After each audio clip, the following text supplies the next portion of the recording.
राज्यपाल आनंदीबेन पटेल जी,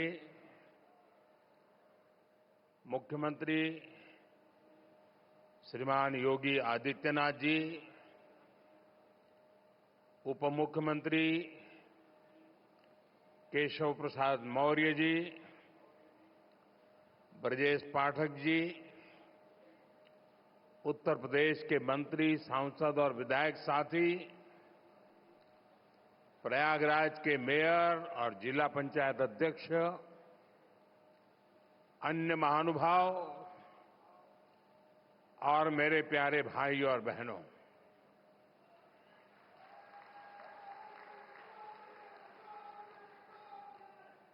प्रयागराज में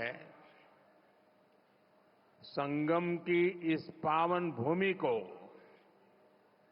मैं श्रद्धापूर्वक प्रणाम करता हूं।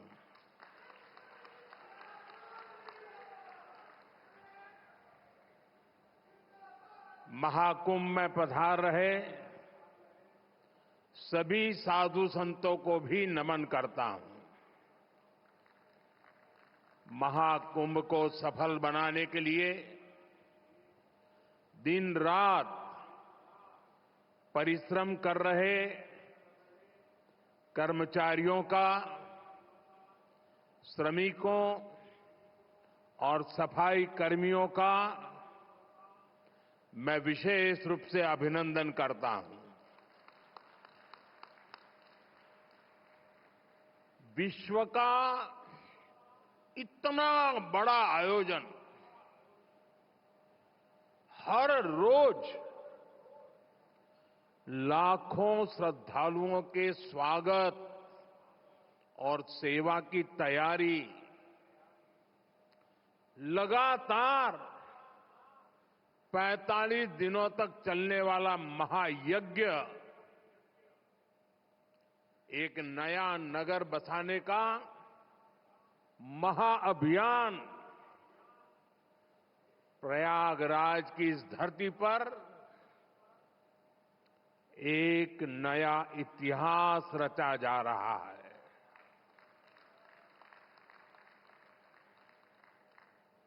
अगले साल महाकुंभ का आयोजन देश की सांस्कृतिक आध्यात्मिक पहचान को नए शिखर पर स्थापित करेगा। और मैं तो बड़े विश्वास के साथ कहता हूं, बड़ी श्रद्धा के साथ कहता हूं, अगर मुझे इस महाकुंभ का वर्णन एक वाक्य में करना हो तो मैं कहूंगा, ये एकता का ऐसा महायज्ञ होगा जिसकी चर्चा पूरी दुनिया में होगी।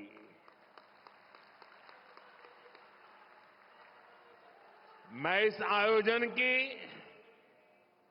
भव्य और दिव्य सफलता की आप सभी को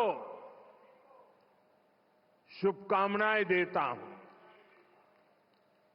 साथियों, हमारा भारत पवित्र स्थलों और तीर्थों का देश है। ये गंगा, यमुना, सरस्वती, कावेरी, नर्मदा जैसी अनगिनत पवित्र नदियों का देश है।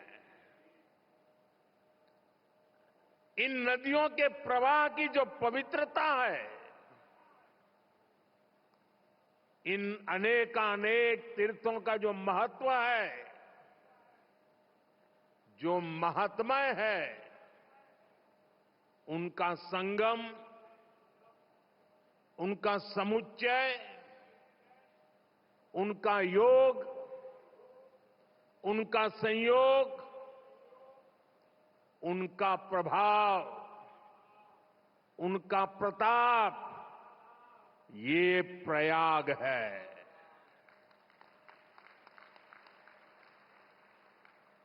ये केवल 3 पवित्र नदियों का ही संगम नहीं है। प्रयाग के बारे में कहा गया है, माघ मकरगत रवि जब होई, तीरथ पति ही आव सब कोई। अर्थात जब सूर्य मकर में प्रवेश करते हैं, सभी दैवीय शक्तियां, सभी तीर्थ, सभी ऋषि, महर्षि, मनीषी प्रयाग में आ जाते हैं। ये वो स्थान है जिसके प्रभाव के बिना पुराण पूरे नहीं होते। प्रयागराज वो स्थान है जिसकी प्रशंसा वेद की ऋचाओं ने की है। भाइयों बहनों, प्रयाग वो है जहां पग पग पर पवित्र स्थान है, जहां पग पग पर पुण्य क्षेत्र है। त्रिवेणीम माधवम सोमम भरद्वाजम च वासुकिम वंदे अक्षयवटम शेषम प्रयागम तीर्थनायकम। अर्थात त्रिवेणी का त्रिकाल प्रभाव, वेणी माधम की महिमा, सोमेश्वर के आशीर्वाद, ऋषि भारद्वाज की तपोभूमि, नागराज वासुकी का विशेष स्थान, अक्षय वट की अमरता और शेष की अशेष कृपा, ये है हमारा तीर्थराज प्रयाग।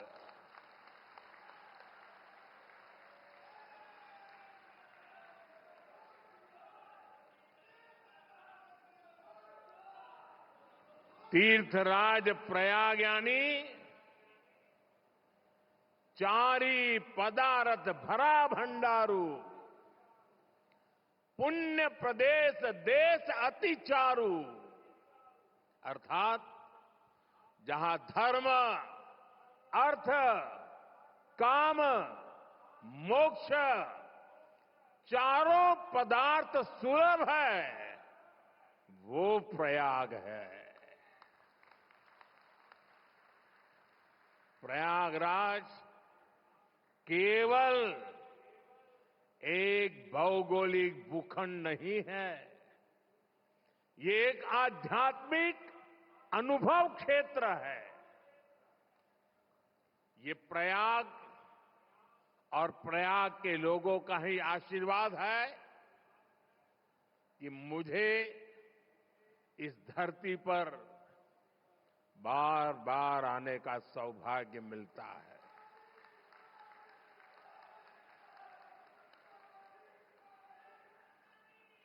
पिछले कुंभ में भी मुझे संगम में स्नान करने का सौभाग्य मिला था और आज इस कुंभ के आरंभ से पहले मैं एक बार फिर मां गंगा के चरणों में आकर के आशीर्वाद प्राप्त करने का सौभाग्य प्राप्त किया। आज मैंने संगम घाट के लेटे हुए हनुमान जी के दर्शन किए, अक्षय वट वृक्ष का आशीर्वाद भी प्राप्त किया। इन दोनों स्थलों पर श्रद्धालुओं की सहूलियत के लिए हनुमान कॉरिडोर और अक्षय वट कॉरिडोर का निर्माण हो रहा है। मैंने सरस्वती कूप रीडेवलपमेंट प्रोजेक्ट की भी जानकारी ली आज यहां हजारों करोड़ रुपए के प्रोजेक्ट का लोकार्पण हुआ है। मैं इसके लिए आप सबको बधाई देता हूं। साथियों, महाकुंभ हजारों वर्ष पहले से चली आ रही हमारे देश की सांस्कृतिक, आध्यात्मिक यात्रा का पुण्य और जीवंत प्रतीक है। एक ऐसा आयोजन जहां हर बार धर्म, ज्ञान, भक्ति और कला का दिव्य समागम होता है। हमारे यहां कहा गया है, दश तीर्थ सहस्त्राणि तीस्र कोट्यस्तथा अपराहा सम आगच्छन्ति माध्यातु प्रयागे भरतर्षभ। अर्थात संगम में स्नान से करोड़ों तीर्थ के बराबर पुण्य मिल जाता है। जो व्यक्ति प्रयाग में स्नान करता है वो हर पाप से मुक्त हो जाता है। राजा महाराजाओं का दौर हो या फिर सैकड़ों वर्षों की गुलामी का कालखंड, आस्था का ये प्रवाह कभी नहीं रुका। इसकी एक बड़ी वजह यह रही है कि कुंभ का कारक कोई बाह्य शक्ति नहीं है।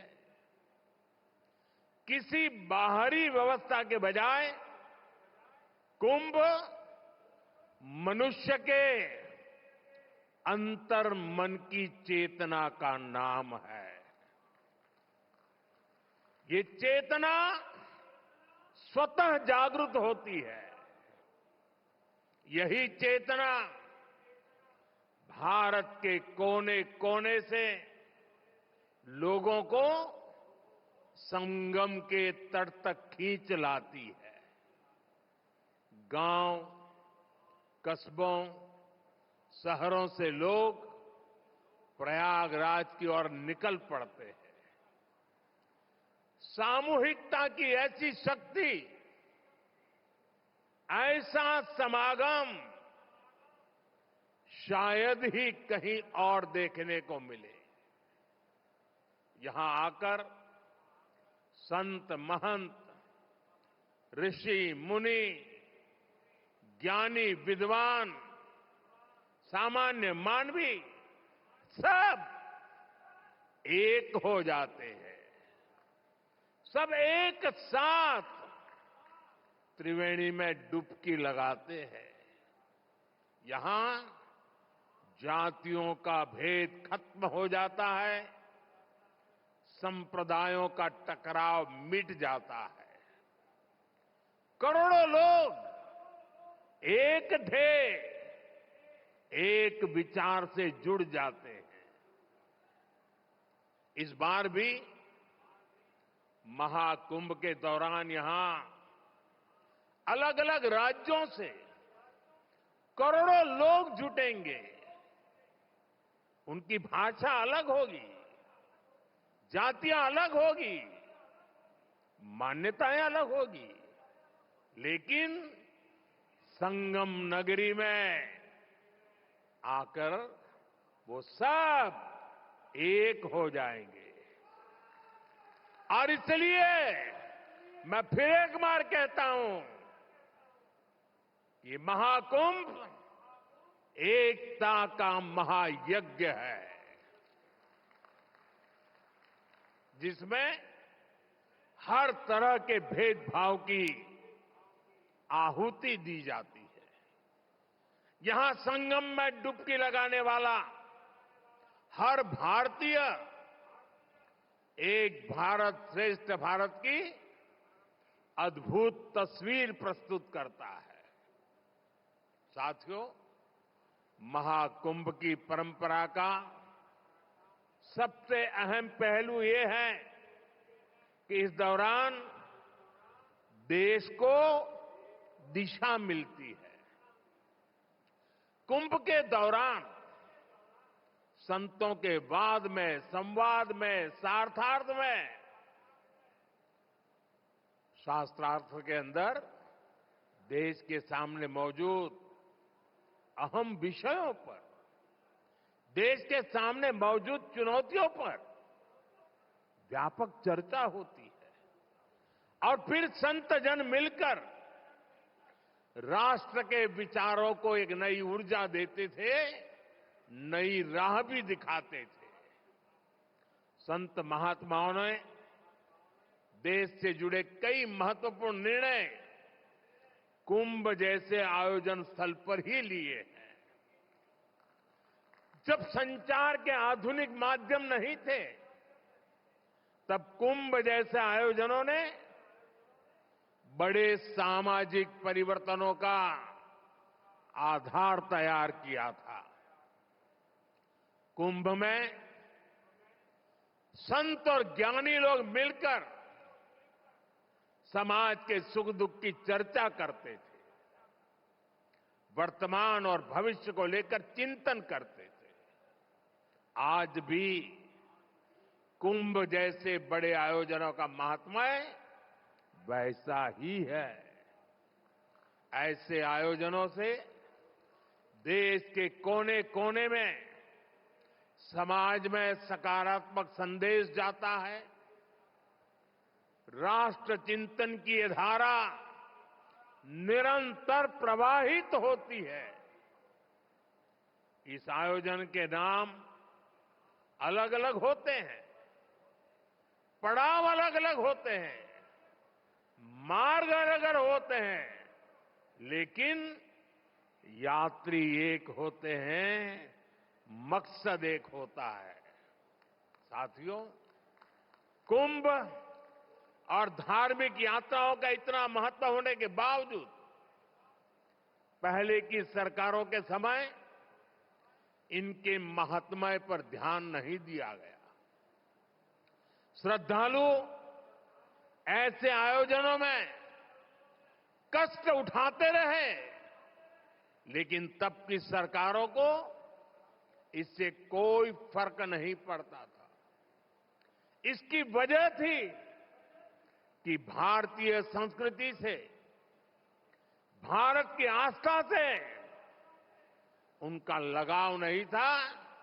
लेकिन आज केंद्र और राज्य में भारत के प्रति आस्था, भारतीय संस्कृति को मान देने वाली सरकार है।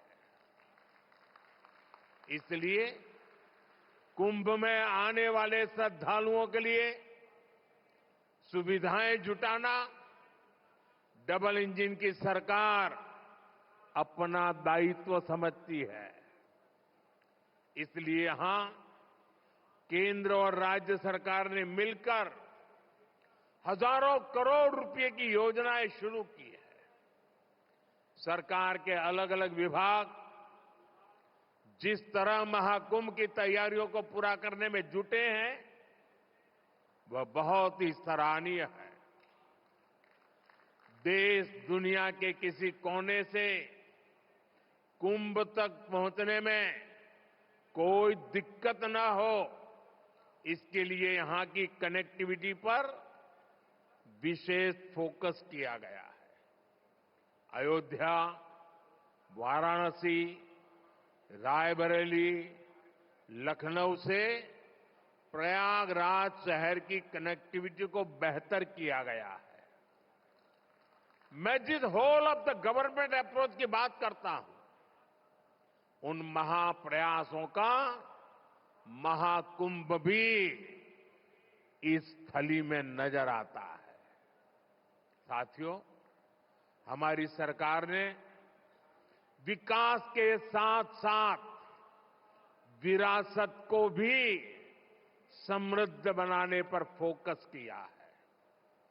आज देश के कई हिस्सों में अलग अलग टूरिस्ट सर्किट विकसित किए जा रहे हैं। Ramayana circuit, Shri Krishna circuit, Buddhist circuit, Tirthankar circuit, इनके माध्यम से हम देश के उन स्थानों को महत्व दे रहे हैं जिन पर पहले फोकस नहीं था। स्वदेश दर्शन योजना हो, प्रसाद योजना हो, इनके माध्यम से तीर्थ स्थलों पर सुविधाओं का विस्तार किया जा रहा है। अयोध्या के भव्य राम मंदिर ने पूरे शहर को कैसे भव्य बना दिया है, हम सब इसके साक्षी हैं। विश्वनाथ धाम, महाकाल, महालोक, इसकी चर्चा आज पूरे विश्व में है। यहां अक्षय वट कॉरिडोर, हनुमान मंदिर कॉरिडोर, भारद्वाज ऋषि आश्रम कॉरिडोर में भी इसी विजन का प्रतिबिंब है। श्रद्धालुओं के लिए सरस्वती कूप, पातालपुरी, नागवासुकी, द्वादश माधव मंदिर का कायाकल्प किया जा रहा है। साथियों, हमारा ये प्रयागराज निषाद राज की भी भूमि है। भगवान राम के मर्यादा पुरुषोत्तम बनने की यात्रा में एक महत्वपूर्ण पड़ाव श्रृंगवेरपुर का भी है। भगवान राम और केवट का प्रसंग आज भी हमें प्रेरित करता है। केवट ने अपने प्रभु को सामने पाकर उनके पैर धोए थे, उन्हें अपनी नाव से नदी पार कराई थी। इस प्रसंग में श्रद्धा का अनन्य भाव है। इसमें भगवान और भक्त की मित्रता का संदेश है। इस घटना का ये संदेश है कि भगवान भी अपने भक्त की मदद ले सकते हैं। प्रभु श्री राम और निषाद राज की इसी मित्रता के प्रतीक के रूप में श्रृंगवेरपुर धाम का विकास किया जा रहा है। भगवान राम और निषाद राज की प्रतिमा भी आने वाली पीढ़ियों को समता और समरसता का संदेश देती रहेगी। साथियों, कुंभ जैसे भव्य और दिव्य आयोजन को सफल बनाने में स्वच्छता की बहुत बड़ी भूमिका है। महाकुंभ की तैयारियों के लिए नमामि गंगे कार्यक्रम को तेजी से आगे बढ़ाया गया है। प्रयागराज शहर के सैनिटेशन और वेस्ट मैनेजमेंट पर फोकस किया गया है। लोगों को जागरूक करने के लिए गंगा दूत, गंगा प्रहरी और गंगा मित्रों की नियुक्ति की गई है। इस बार कुंभ में 15,000 से ज्यादा मेरे सफाई कर्मी भाई बहन कुंभ की स्वच्छता को संभालने वाले हैं। मैं आज कुंभ की तैयारी में जुटे अपने सफाई कर्मी भाई बहनों का अग्रिम आभार भी व्यक्त करूंगा। करोड़ों लोग यहां पर जिस पवित्रता, स्वच्छता, आध्यात्मिकता के साक्षी बनेंगे, वो आपके योगदान से ही संभव होगा।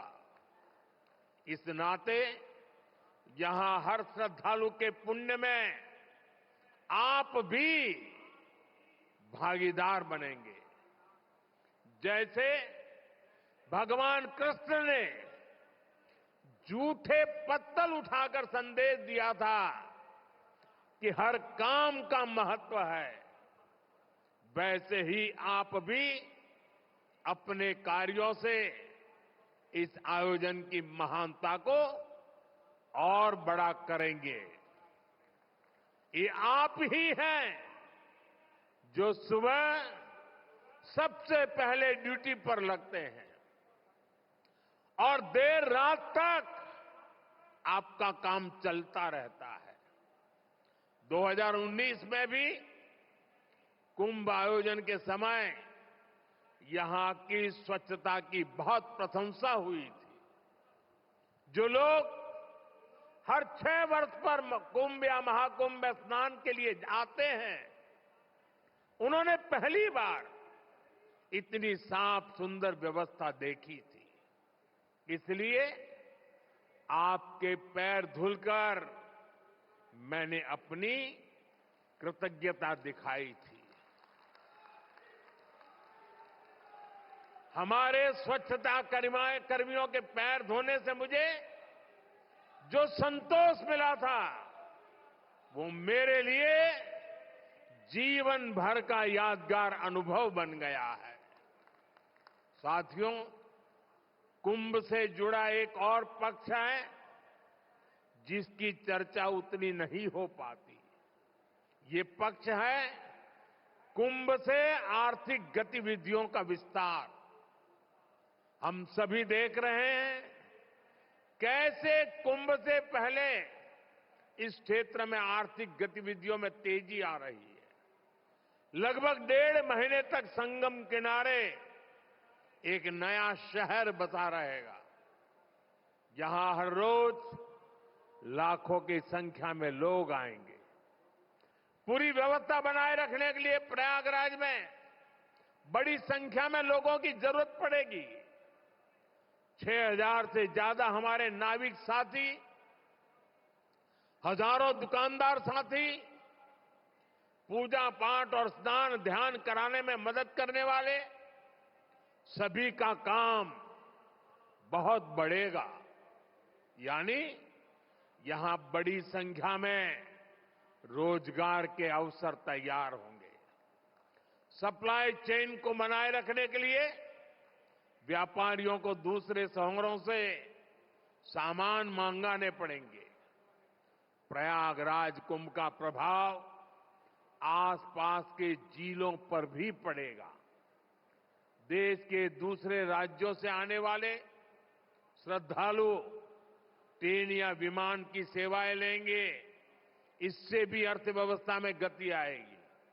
यानी महाकुंभ से सामाजिक मजबूती तो मिलेगी ही, लोगों का आर्थिक सशक्तिकरण भी होगा। साथियों, महाकुंभ 2025 का आयोजन जिस दौर में हो रहा है, वो टेक्नोलॉजी के मामले में पिछले आयोजन से बहुत आगे है। आज पहले की तुलना में कई गुना ज्यादा लोगों के पास स्मार्टफोन है। 2013 में डेटा आज की तरह सस्ता नहीं था। आज मोबाइल फोन में यूजर फ्रेंडली एप्स हैं, जिसे कम जानकार व्यक्ति भी उपयोग में ला सकता है। थोड़ी देर पहले अभी मैंने कुंभ सहायक चैटबॉट को लॉन्च किया है।